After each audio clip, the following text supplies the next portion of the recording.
다음 9절요.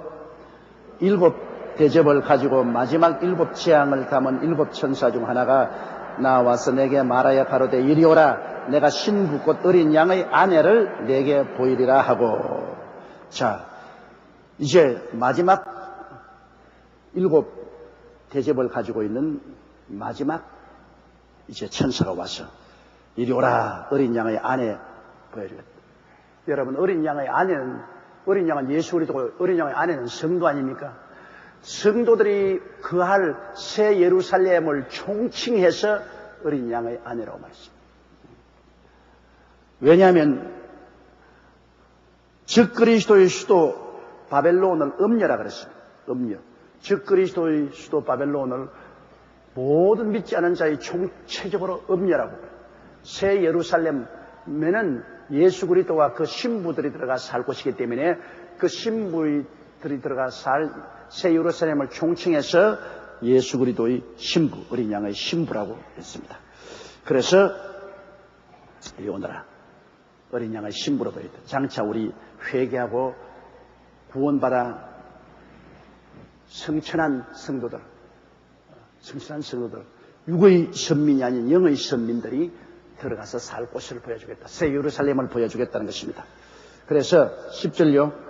성령으로 나를 데리고 크고 높은 산으로 올라가 하나님께로부터 하늘에서 내려오는 거룩한 성 새 예루살렘을 보니. 저건 큰 높은 산, 하나님이 높은 산에 올라가서 하늘에서 내려온 예루살렘을 보여줬다니까 그 높은 산이 지구의 어떤 별인지 그건 모르겠어요. 자관 요한을 데리고 아주 높은 곳에 가서 하늘에서 내려오는 새 예루살렘을 보여주십니다. 이 새 예루살렘은 예수님이 예비한 것입니다. 예수님이 뭐라 했으면 너희는 마음에 근심하지 말라. 하나님 믿으니 또 나를 믿으라. 내 아버지 집에 쉴 곳이 많도다. 그렇지만 너희에게 이르시되 내가 너희를 위하여 처소를 예비하러 간다고 했습니다. 예수님께서 예비한 것이 바로 새 예루살렘인 것입니다. 우리가 같이 그리스도와 함께 영원히 살 새 예루살렘이 하늘에서 내려오는데, 내가 생각하기에는 하늘에서 내려왔다 그러니까 새 하늘과 새 땅이 되었지 않습니까? 이 땅은 열렬한 불에 놓고 새 하늘과 새 땅을 만들었는데 그 위에 하늘에서 새 예루살렘이 내려오니까 새 예루살렘이 아마 이 땅과 하늘 사이에 공중에 떠 있지 않나 그렇게 생각을 하고 있습니다. 새 땅 위에 새 예루살렘이 내려오니까 새 예루살렘이 찬란한 금빛 나는 새 예루살렘이 아마 공중에 달처럼 저렇게 떠 있지 않나 그런 생각을 합니다. 11절요. 하나님의 영광이 있음에 그 성의 빛이 지극히 귀한 보석 같고 벽옥과 수정같이 맑더라. 이야, 이 영광이, 하나님의 영광이 가득한데 성의 빛이 벽옥과 수정같이 맑더라고 했습니다. 벽옥은 푸른 보석을 말하는데요. 푸르다는 것은 신성과 생명을 말하지 않습니까? 푸른 숲을 보십시오. 바람에 막 나먹히는 푸른 숲. 이 생명이 넘치지 않습니까? 푸르다는 것은 푸른 하늘, 하나님의 계신 곳, 신성과 푸른 곳이라는 것은 생명이 넘치는 것을 말하는 것입니다. 바로 그 새 예루살렘은 영원무궁한 생명을 공급하는 무한한 신성과 만족과 무한한 생명이 넘치는 그러한 곳입니다. 진설미의 그 아름다운 하나님의 영광에다가 벽옥하고 수정과 같이 그런 아름다운 세계가 내려오게 됩니다. 요사이도 여러분 새로 건물 짓는 데 보면 벽을 우리 CCM 빌딩처럼 전부 유리로 해놓으면 참 보기 좋지 않습니까? 유리로 쫙 해놓으면 수정 같고 건물이 보기 좋은데, 주님이 만들어 내려오는 그것은 하나님 영광이 가득한데 벽옥 같고 수정같이 아주 푸르고 생명이 넘쳐나는 그러한 새 예루살렘이 하늘에서 내려온 것입니다. 근데 12절 보십시다. 크고 높은 성곽이 있고 12문이 있는데 문에 12천사가 있고 그 문들 위에 이름을 썼으니 이스라엘 자손 12지파의 이름들이라. 그 성이 내려오는데 큰 성곽이 둘러싸여 있어요. 우리 서울 저 주위에 옛날에 한성 성곽이 있는 것처럼 새 예루살렘을 둘러싼 성곽이 있는데 크고 높은 성곽이 있고 또 12문이 있는데 문에 12천사가 있더라.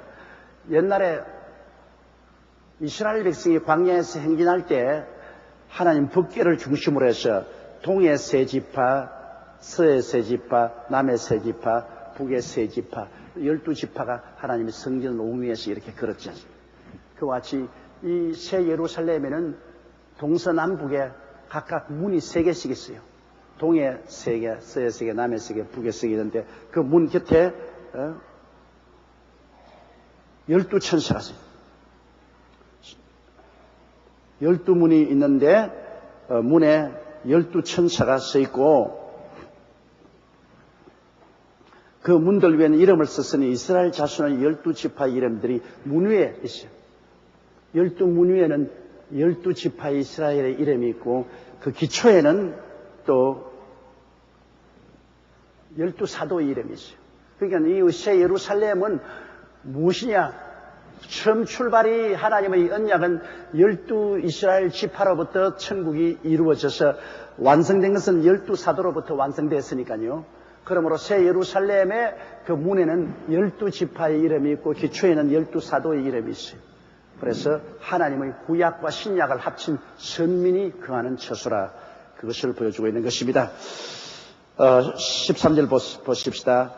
동편의 세 문, 북편의 세 문, 남편의 세 문, 서편의 세 문이니, 아까 제가 말한 것처럼 하나님의 성전이 성막을 광야에서 옮길 때 반드시 12지파 중에 동의 세 지파, 서의 세 지파, 남의 세 지파, 앞에 북의 세 지파, 3, 4, 12, 12지파가 옹이하고 가는 것처럼 이제는 이 새 예루살렘도 문이 동의 세 문, 서의 세 문, 남의 세 문, 북의 세 문, 이렇게 해서 12문이 있고 그 문 위에 12지파의 이름이 기록되어 있습니다.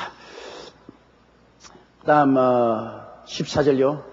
그 성의 성곽은 12기초석이 있고 그 위에 어린 양의 12사도의 12이름이 있다는 것입니다. 그 문의 기초는 12사도고 그 위에는 12지파고, 그래서 12지파는 구약 성도를 말하고 12사도는 신약 성도를 말해요.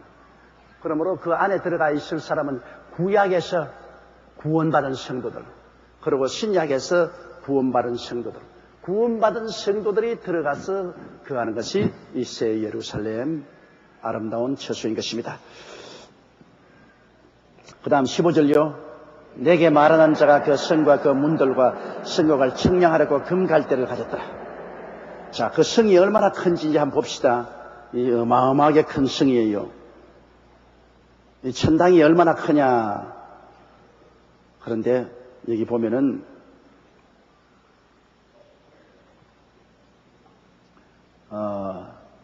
16절요.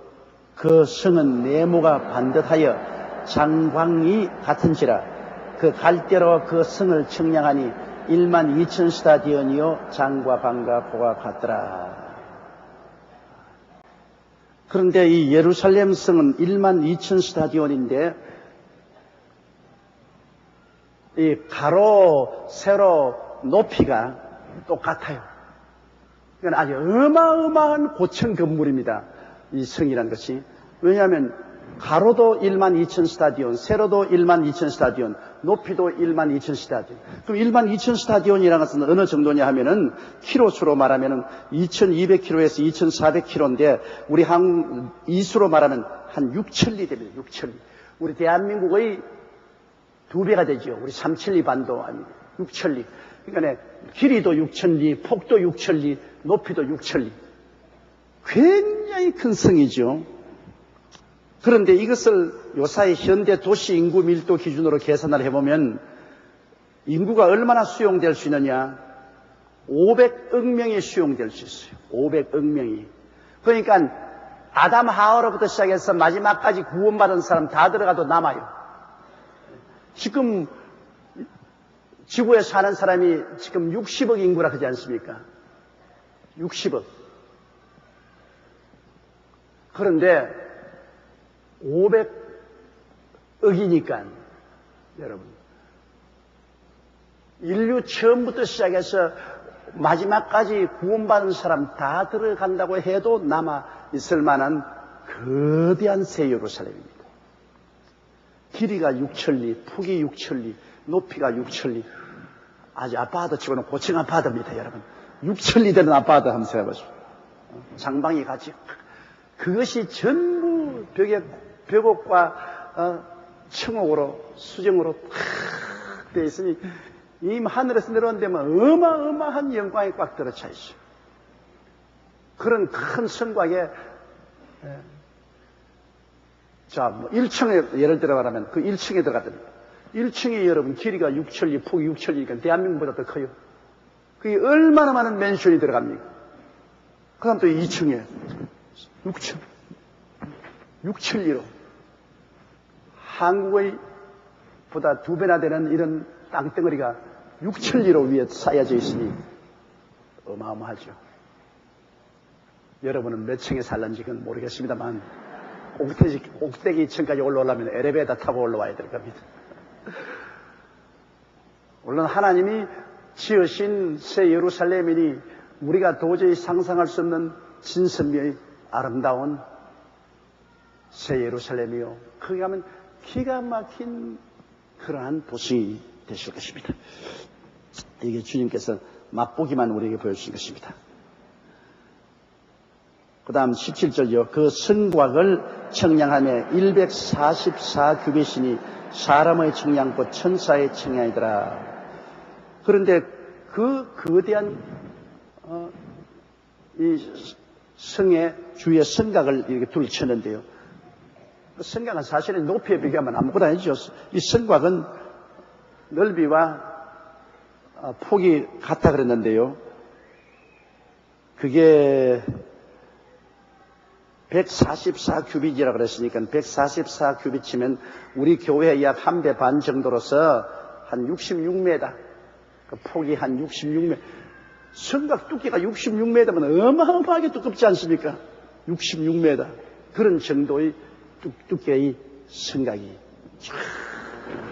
그 새 예루살렘 주위를 둘러서시는 높이와 넓이가 같습니다. 그 다음 18절요. 그 성곽은 벽옥으로 그 성은 정금인데 맑은 유리 같더라. 그 성곽이 아주 푸른 벽옥으로 여러분 그 푸른 벽옥이 6천리로 뻗었으니 이게 어마어마하지 않습니까? 6천리로 동서사방으로 성곽이 뻗었어요. 벽옥이. 그리고 그 안에 성 안에는 정금으로 유리 같은 정금으로 되어 있다는 말씀입니다. 그 성은 정금인데 맑은 유리 같더라. 아주 맑은 유리 같은 금은 여러분 신성을 말하고 임금님이 되어서 금띠를 띠고 금 면류관을 쓰지 않습니까? 금은 신성을 말하고 왕을 말하는 것입니다. 그러므로 우리는 그 안에 들어갈 땐 다 왕 같은 제상으로 들어가서 그곳에 살게 되는 것입니다. 19절요. 그 성의 성곽의 기초석은 각색 보석으로 꾸몄는데 첫째 기초석은 벽옥이요, 둘째는 남보석이요, 셋째는 옥수요, 넷째는 녹보석이요, 다섯째는 홍만호요, 여섯째는 홍보석이요, 일곱째는 황옥이요, 여덟째는 녹옥이요, 아홉째는 감항옥이요, 열째는 비치옥이요, 열한째는 청옥이요, 열두째는 자정이라. 나는 이거 읽을 때마다 내가 참 기가 막힌 게 사도 요한이 어떻게 이 보석을 저렇게 많이 하는 보석 장사도 아닌데 상상을 초월합니다. 요한계시록 읽을 때마다 나는 이 괴로운 것이 보석이 이런 거 나 본 적이 없어요. 무슨 보석인지 알 수가 없어요. 그러나 사도 요한은 보고서 그 보석을 다 무슨 보석인 줄 다 알았어요. 그는 하나님이 성령의 지혜를 주셔서 알게 한 것이지 여러분도 이거 모를 겁니다. 벽옥은 성곽과 같은 재료를 붉고 맑은 옥이지요. 남보석은 맑은 하늘색 보석이지요. 옥수는 녹색의 보석이지요. 녹보석은 밝은 녹색 보석이지요. 홍만호는 붉은 희귀 보석이지요. 홍보석은 새빨간 옥 루비지요. 황옥은 황금색이지요. 녹옥은 청록색이지요. 다망옥은 투명한 금색이지요. 비치옥은 황록색이지요. 청옥은 보랏빛 복합색이지요. 자정은 자주색 보석인데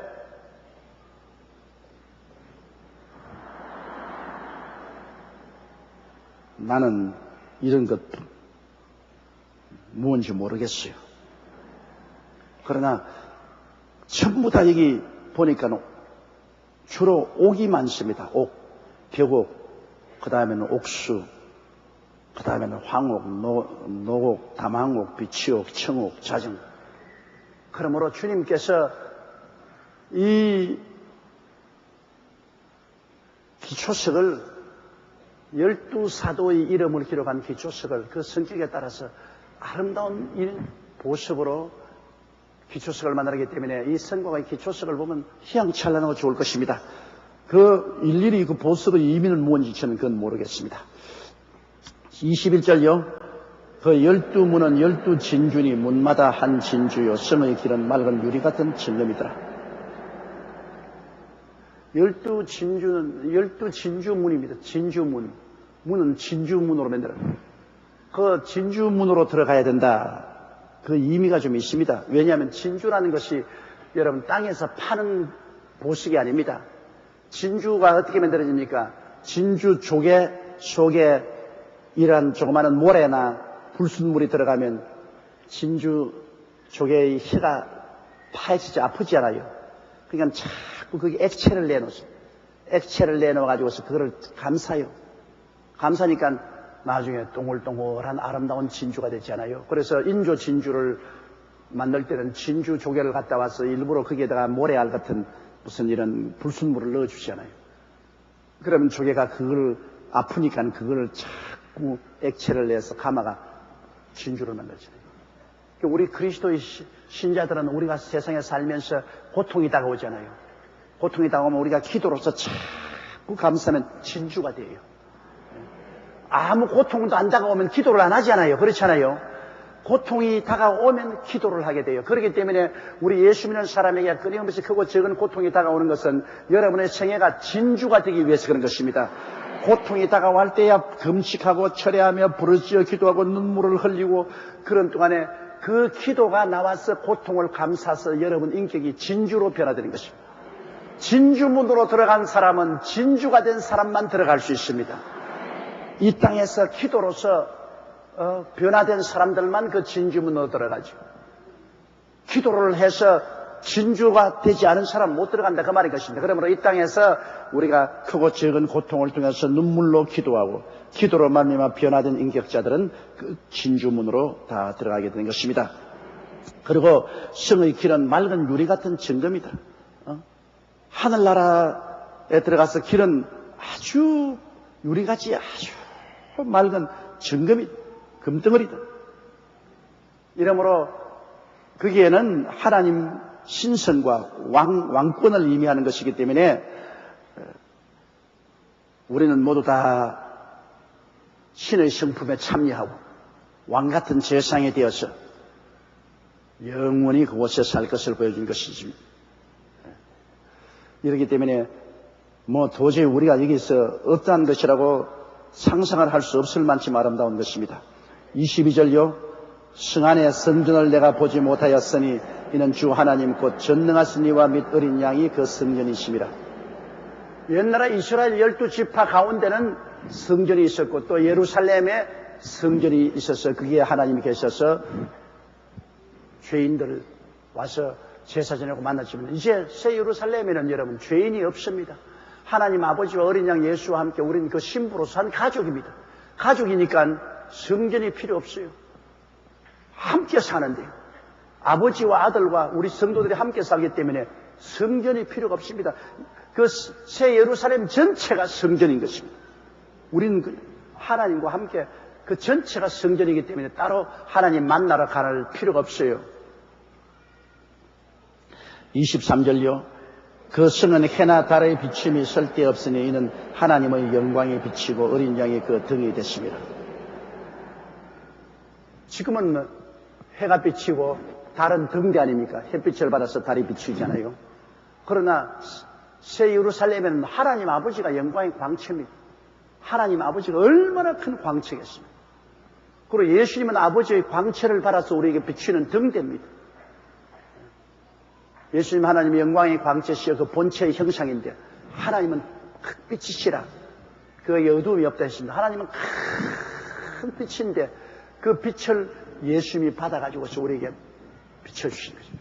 하나님, 빛의 원천 되시는 하나님, 그 빛을 받아서 우리에게 비치는 등대 대신 예수 그리스도가 같이 계시므로 해나 달이나 이런 거 필요 없어요. 발전소도 필요 없고요. 거기는 밤이 없지요. 하나님의 영광이 그리스도를 통해서 찬란하게 환하게 밝게 비치고 있는 것입니다. 24절요. 만국이 그 빛 가운데로 다니고 땅의 왕들이 자기 영광을 가지고 그리로 들어오리라. 이제 이 땅에는 야곱의 후손들이 베트라성에서 살아남은 사람들이 이 땅에서 이제 죽음이 없이 영원히 살기 때문에 인구가 얼마나 많이 늘어간지 몰라요. 그래서 지구에서 꽉 들어차면 수성, 금성, 지구, 화성, 목성, 토성, 지한성, 해안성,冥성, 만국이 이루어질 겁니다. 왜? 마귀도 없고 죄도 없기 때문에 그냥 사람은 안 죽으니까 육의 선민은 끊임없이 늘어가요. 끊임없이. 그러나 영적인 선민인 우리들은 새 예루살렘에서 그리스도와 함께 다스리는 자리에 있고 육의 선민은 끊임없이 늘어갑니다. 그 육의 선민들이 그 왕들과 함께 하나님을 예배하러 새 예루살렘에 들어와요. 25절요. 성문들은 낮에 도무지 닫지 아니하리니 거기는 밤이 없으므로. 밤이 없으니까 성문은 닫지 않고 그냥 성문은 열려 있어요. 26절요. 사람들이 만국의 영광과 존귀를 가지고 그리로 들어오요. 만국의 영광, 온 우주의 영광을 다 가지고 새 예루살렘에 들어와서 인사를 옵니다. 그리스도와 우리는 왕노릇하죠. 다스림을 받는 모든 지상의 왕들과 그 모든 사람들은 모든 영광을 가지고서 새 예루살렘에 찾아와서 예배드리러 오는 것입니다. 27절요. 무엇이든지 속된 것이나 가증한 일 또는 거짓말하는 자는 결코 그리로 들어오지 못하되 오직 어린 양의 생명책에 기록된 자들뿐이라. 이게 다시 한번 강조해서 말합니다. 이 세상에서 속된 사람이나 가증한 사람이나 거짓말하는 자, 죄인들, 회개하지 못한 사람은 불과 여왕으로 탄 못에 들어있지 그 성에는 절대로 못 들어옵니다. 그건 절대로 못. 오직 회개하고 구원받은 어린 양의 생명책에 기록된 영적 선민하고 육적 선민만 거기 들어온다. 우리는 영적 선민이고 이스라엘 야곱의 후손들 살아남은 사람은 육적 선민. 어린 양의 생명책에 기록된 영적 선민이나 육적 선민은 거기 들어오지만은 구원받지 못한 사람은 결코 그 속에 들어오지 못한다고 말씀하고 있습니다.